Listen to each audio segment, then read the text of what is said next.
Now Dinah, the daughter Leah had borne to Jacob, went out to visit the women of the land. When Shechem son of Hamor the Hivite, the ruler of that area, saw her, he took her and raped her. His heart was drawn to Dinah daughter of Jacob, he loved the young woman and spoke tenderly to her. And Shechem said to his father Hamor, "Get me this girl as my wife." When Jacob heard that his daughter Dinah had been defiled, his sons were in the fields with his livestock, so he did nothing about it until they came home. Then Shechem's father Hamor went out to talk with Jacob. Meanwhile, Jacob's sons had come in from the fields as soon as they heard what had happened. They were shocked and furious, because Shechem had done an outrageous thing in Israel by sleeping with Jacob's daughter, a thing that should not be done. But Hamor said to them, "My son Shechem has his heart set on your daughter. Please give her to him as his wife. Intermarry with us, give us your daughters and take our daughters for yourselves. You can settle among us, the land is open to you. Live in it, trade in it, and acquire property in it."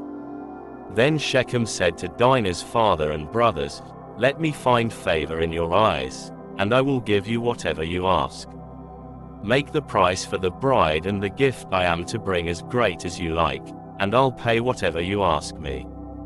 Only give me the young woman as my wife." Because their sister Dinah had been defiled, Jacob's sons replied deceitfully as they spoke to Shechem and his father Hamor. They said to them, "We can't do such a thing. We can't give our sister to a man who is not circumcised. That would be a disgrace to us. We will enter into an agreement with you on one condition only, that you become like us by circumcising all your males. Then we will give you our daughters and take your daughters for ourselves. We'll settle among you and become one people with you. But if you will not agree to be circumcised, we'll take our sister and go." Their proposal seemed good to Hamor and his son Shechem. The young man, who was the most honored of all his father's family, lost no time in doing what they said, because he was delighted with Jacob's daughter. So Hamor and his son Shechem went to the gate of their city to speak to the men of their city. "These men are friendly toward us," they said. "Let them live in our land and trade in it, the land has plenty of room for them. We can marry their daughters and they can marry ours. But the men will agree to live with us as one people only on the condition that our males be circumcised.